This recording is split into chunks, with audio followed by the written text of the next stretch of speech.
We want justice. No justice, no race. হত্যাকাৰীক ফাঁচি দিয়ক। হত্যাকাৰীক ধৰিব নোৱাৰা পুলিচ প্ৰশাসন হাই হাই।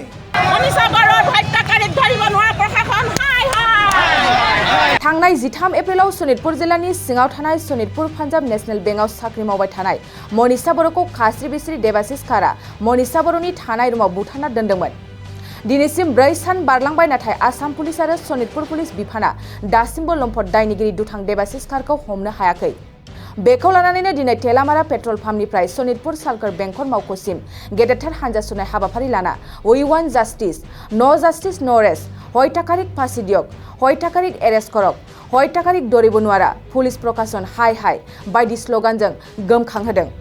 बे हानजा सुनाय हाबाफारियाव एबसुनि आफादगिरि दिपेन बर' थुनलाइ आफादनि लोगो आफादगिरि प्रशान्त बर' बिथांमोनजों लोगोसे गोबां दल संगठननि दैदेनगिरिफ्रा हाबाफारियाव बाहागो लानायखौ नुनो मोन्दों।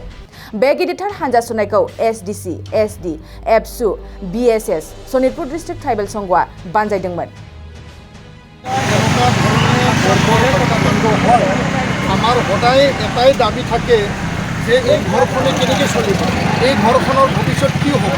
তো ইয়াৰ কাৰণে আমি দাবী জনাইছোঁ যে ঘৰখনৰ সংস্থাপনৰ কাৰণে ভাল ক্ষতিপূৰণ দিয়ে তাকে আমি মানে দাবী জনাইছোঁ।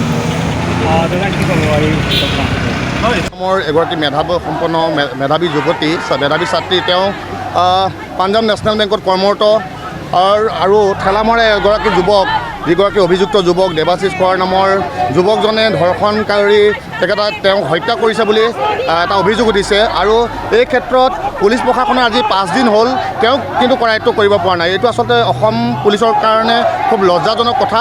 আমি ঢেকীয়াজুলি আঞ্চলিক ছাত্ৰ সন্থাৰ লগতে সদৌ শোণিতপুৰ জিলা ছাত্ৰ সন্থাই দাবী জনাইছোঁ আৰু এপছুৰ যি জিলা এপছুৰ যি আজি প্ৰতিবাদী কাৰ্যসূচীত আমি তেওঁলোকৰ লগত আমি জড়িত হৈছোঁ, সহযোগিতা আগবঢ়াইছোঁ। আমিও বিচাৰিছোঁ হত্যাকাৰীয়ে উচিত শাস্তি পাব লাগে আৰু দৃষ্টান্তমূলক শাস্তি ব্যৱস্থা কৰিব লাগে আৰু অসম চৰকাৰক আমি দাবী জনাইছোঁ। অপৰাধীক কৰায়ত্ব কৰি উচিত শাস্তি দিয়াৰ ব্যৱস্থা কৰিব লাগে। অন্যান্য দোষীসকলৰ ক্ষেত্ৰত অসম চৰকাৰৰ অসম পুলিচৰ যি তৎপৰতা, কিন্তু এই মনীষা বড়োৰ হত্যাকাৰীৰ সন্দৰ্ভত সেই তৎপৰতা এতিয়ালৈকে দেখিবলৈ পোৱা নাই। গতিকে আমি মুখ্যমন্ত্ৰীৰ হস্তক্ষেপ ইয়াত বিচাৰিছোঁ আৰু আমাৰ স্থানীয় যি বিধায়ক বা মন্ত্ৰীসকল আছে তেওঁলোকৰো ভূমিকা সন্দেহজনক। গতিকে আমি ৰাইজে আজি ৰাজপথত ওলাই আহিবলগীয়া হৈছে। মনীষা বড়োৰ দৰে এগৰাকী ছোৱালীৰ যি জঘন্য ধৰ্ষণ বা হত্যা হৈছে, ইয়াত অসম চৰকাৰে এতিয়ালৈকে অপৰাধীক কৰায়ত্ব কৰিব নোৱাৰাটো অসমৰ কাৰণে দুৰ্ভাগ্যজনক।